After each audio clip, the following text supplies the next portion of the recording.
أعوذ بالله من الشيطان الرجيم بسم الله الرحمن الرحيم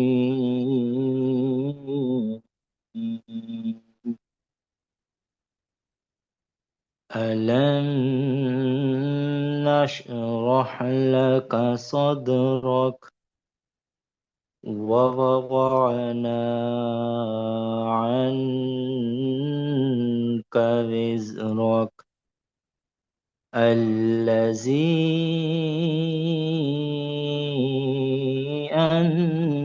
أنقض ظهرك ورفعنا لك ذكرك فإن مع العسر يسرا إن مع العسر يسرا فإذا فرغت فانصب وإلى ربك فارغب صدق اللہ العظیم۔ شروع اللہ کے نام سے جو بے حد مہربان نہایت رحم والا ہے۔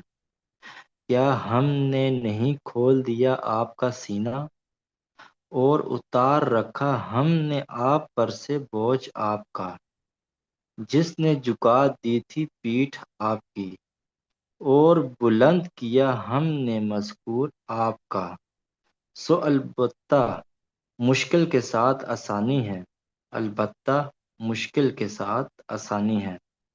پھر جب آپ فارغ ہوں تو محنت کریں اور اپنے رب کی طرف دل لگائیں۔ جزاک اللہ۔ جزاک اللہ، بہت شکریہ آپ کا۔ اب ہم اسی محبت اور ادب کے ساتھ بارگاہ رسالت میں نعت کا نذرانہ پیش کرتے ہیں۔ میں دعوت دوں گی خدیجہ خلیل صاحبہ کو کہ وہ تشریف لائیں اور نعت رسول مقبول صلی اللہ علیہ وآلہ وسلم پیش فرمائیں۔ صلی اللہ تعالی علی حبیبہ محمد وآلہ وسلم۔ رخ مصطفیٰ کو دیکھا تو دیوں نے جلنا سیکھا، رخ مصطفیٰ کو دیکھا تو دیوں نے جلنا سیکھا، یہ کرم ہے مصطفیٰ کا، شب غم نے ڈھلنا سیکھا، یہ کرم ہے مصطفیٰ کا، شب غم نے ڈھلنا سیکھا، یہ زمین رکی ہوئی تھی، یہ فلک تھما ہوا تھا، یہ زمین رکی ہوئی تھی، یہ فلک تھما ہوا تھا، چلے جب میرے محمد تو جہاں نے چلنا سیکھا، رخ مصطفیٰ کو دیکھا تو دیوں نے جلنا سیکھا، میں گرا نہیں جو اب تک، یہ کمال مصطفیٰ ہے، میں گرا نہیں جو اب تک، یہ کمال مصطفیٰ ہے، میری ذات نے نبی سے ہے صدا سنبھلنا سیکھا، رخ مصطفیٰ کو دیکھا تو دیوں نے جلنا سیکھا، میرا دل بڑا ہی بے حس تا کبھی نہیں یہ تڑپا، میرا دل بڑا ہی بے حس تھا کبھی نہیں یہ تڑپا، سنی نعت جب نبی کی تو یہ دل مچلنا سیکھا، رخ مصطفیٰ کو دیکھا تو دیوں نے جلنا سیکھا، یہ کرم ہے مصطفیٰ کا، شب غم نے ڈھلنا سیکھا، صلی اللہ تعالی علی حبیبہ محمد وآلہ وسلم۔ جزاک اللہ، بہت شکریہ آپ کا خدیجہ باجی۔ اب ہم منقبت سماعت کریں گے۔ میں دعوت دوں گی مصباح افتخار کو کہ وہ تشریف لائیں اور منقبت کا نذرانہ پیش کریں۔ صلی اللہ تعالی علی حبیبہ محمد وآلہ وسلم۔ کتنی بلندیوں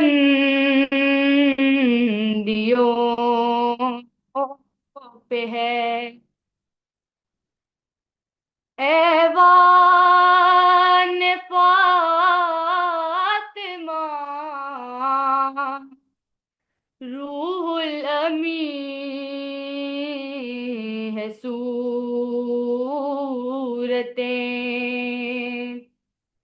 دربان فاطمہ کتنی بلندیوں پہ ہے، کیسے کروں تمیز حسن اور حسین میں، کیسے کروں تمیز حسن اور حسین میں، ایک روح فاطمہ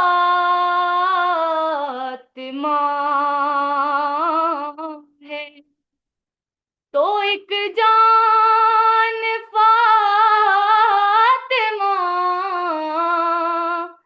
کتنی بلندیوں پہ ہے، اس کو مٹا سکے گی نہ باطل کی سازشیں، اس کو مٹا سکے گی نہ باطل کی سازشیں،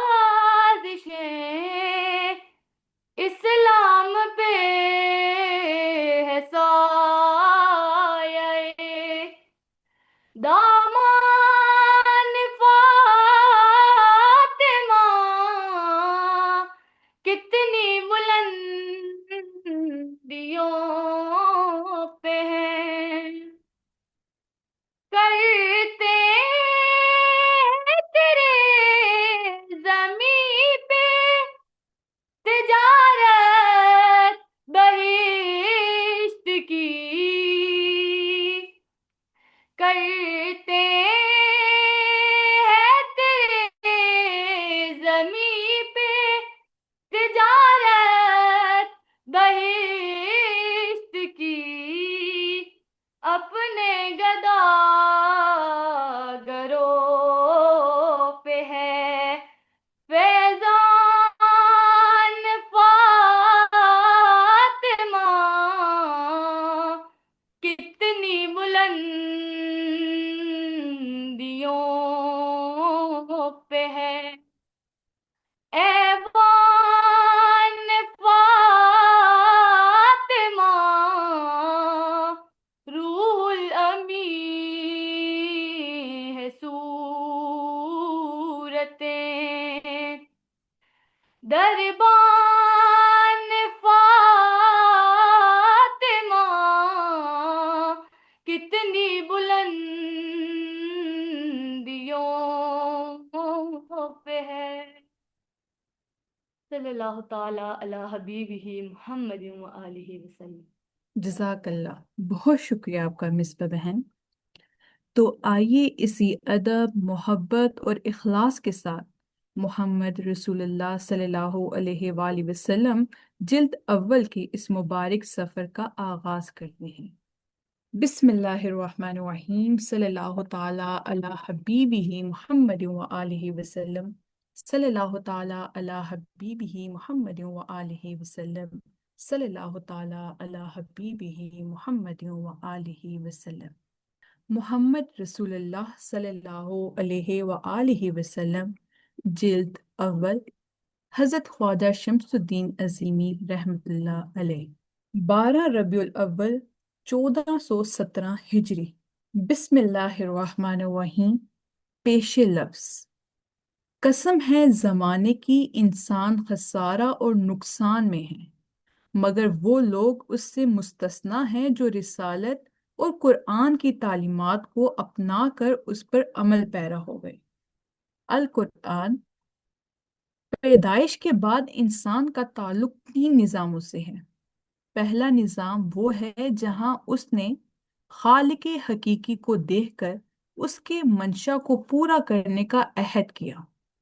دوسرا نظام وہ ہے جس کو ہم عالم ناسوت، دارالعمل یا امتحان گاہ کہتے ہیں، اور تیسرا نظام وہ ہے جہاں انسان کو امتحان کی کامیابی یا ناکامی سے باخبر کیا جاتا ہے۔ انسان کی کامیابی کا دارالمدار اس پر ہے کہ وہ یہ جان لے کہ اس نے اللہ کے سامنے عہد کیا ہے کہ اللہ اس کا خالق اور رب ہے۔ علماء باطن کہتے ہیں کہ انسان 70,000 پرت کا مجموعہ ہے۔ اللہ تعالیٰ کے قانون کے مطابق انسان جب عالم ناسوت میں آتا ہے تو اس کے اوپر ایک پرت ایسا غالب آ جاتا ہے جس میں سرکشی، بغاوت، عدم تحفظ، عدم تعمیل، کفران نعمت، ناشکری، جلد بازی، شک، بے یقینی اور وسوسوں کا ہجوم ہوتا ہے۔ یہی وہ عرضی زندگی ہے جس کو قرآن پاک نے اسفل السافلین کہا ہے۔ انبیاء اکرام کی تعلیمات یہ ہیں کہ پوری کائنات میں 2 طرزیں کام کر رہی ہیں۔ ایک طرز اللہ کے لیے پسندیدہ ہے اور دوسری طرز اللہ کے لیے ناپسندیدہ ہے۔ وہ ناپسندیدہ طرز جو بندے کو اللہ سے دور کرتی ہے اس کا نام شیطنت ہے، اور وہ پسندیدہ طرز فکر جو اللہ سے بندے کو قریب کرتی ہے اس کا نام رحمت ہے۔ روحانیت کے راستے پر چلنے والے مبتدی کے ذہن میں یہ بات راسخ ہوتی ہے کہ انسان کا کردار اس کی طرز فکر سے تعمیر ہوتا ہے۔ طرز فکر میں اگر پیچ ہے تو آدمی کا کردار بھی پرپیچ بن جاتا ہے۔ طرز فکر الہی قانون کے مطابق راست ہے تو بندے کی زندگی میں سادگی اور راست بازی کار فرما ہوتی ہے۔ طرز فکر اگر سطحی ہے تو بندہ سطحی طریقے پر سوچتا ہے، طرز فکر میں گہرائی ہے تو بندہ شے کی حقیقت جاننے کے لیے تفکر کرتا ہے۔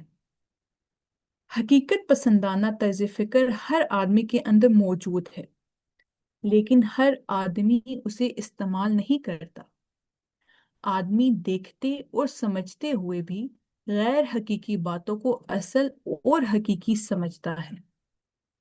سالک جب راہ سلوک میں قدم بڑھاتا ہے تو والدین اور معاشرے سے ملی ہوئی غیر حقیقی طرز فکر تبدیل ہو جاتی ہے۔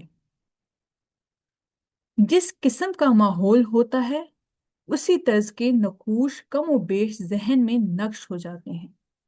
جس حد تک یہ نقوش گہرے ہوتے ہیں، اسی مناسبت سے انسانی زندگی میں طرز فکر تشکیل ہوتی ہے۔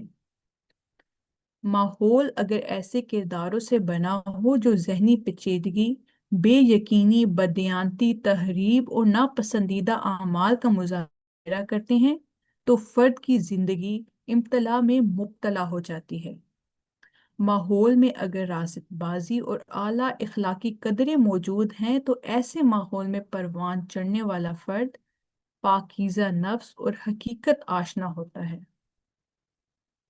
سب جانتے ہیں کہ مادری زبان سیکھنے کے لیے بچے کا باقاعدہ پڑھانا نہیں پڑتا۔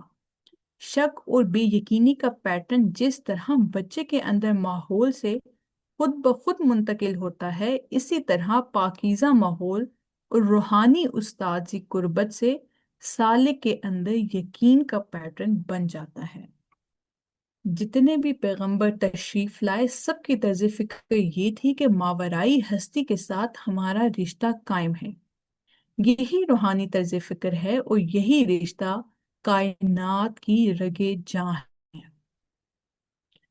روحانی طرز فکر مسلسل ایک عمل ہے جو سالک کے اندر خون کی طرح دورہ کرتا رہتا ہے۔ اس عمل میں بڑی رکاوٹ صدیوں پرانی اور روایات ہیں جن کا مطمع نظر مادیت ہے۔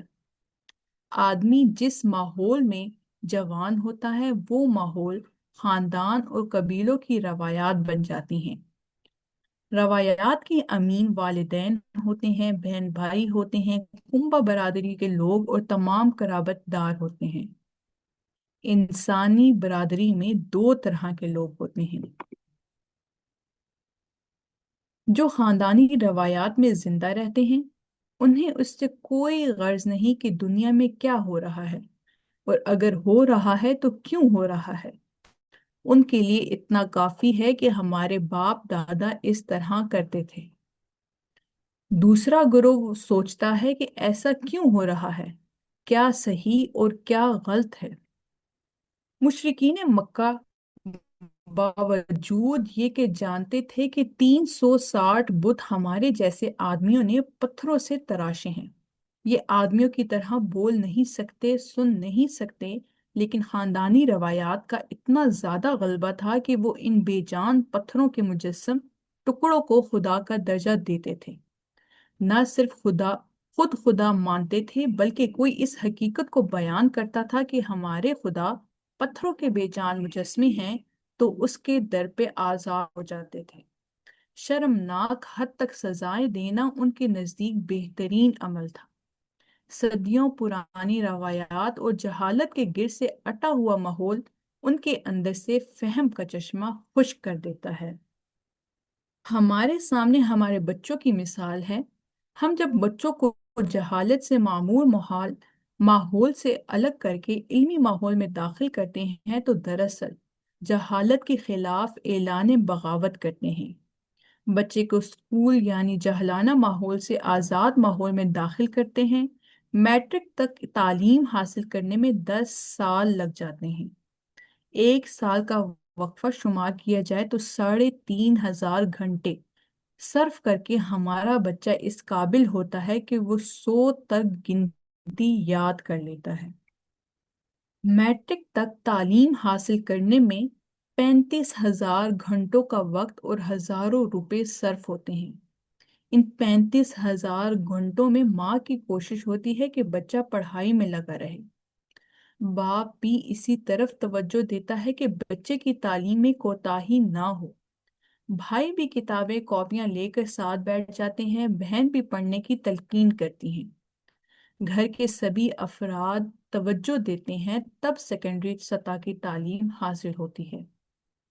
اعلیٰ تعلیم ابھی شروع نہیں ہوئی، میٹرک کے بعد راستہ کھلتا ہے کہ کس فیلڈ میں آگے بڑھنا ہے، ڈاکٹر بننا ہے، انجینئر بننا ہے، اکاؤنٹنٹ بننا ہے، جہاز اڑانا ہے، مشین بنانی ہے، وغیرہ وغیرہ۔ 10 سال میں آدمی عالم نہیں بن جاتا، قابل ذکر علوم کے حصول کے لیے ذہنی طور پر تیار ہوتا ہے۔ یہ تذکرہ دنیاوی تعلیم کا ہے۔ دوسری طرف روحانی علوم ہے۔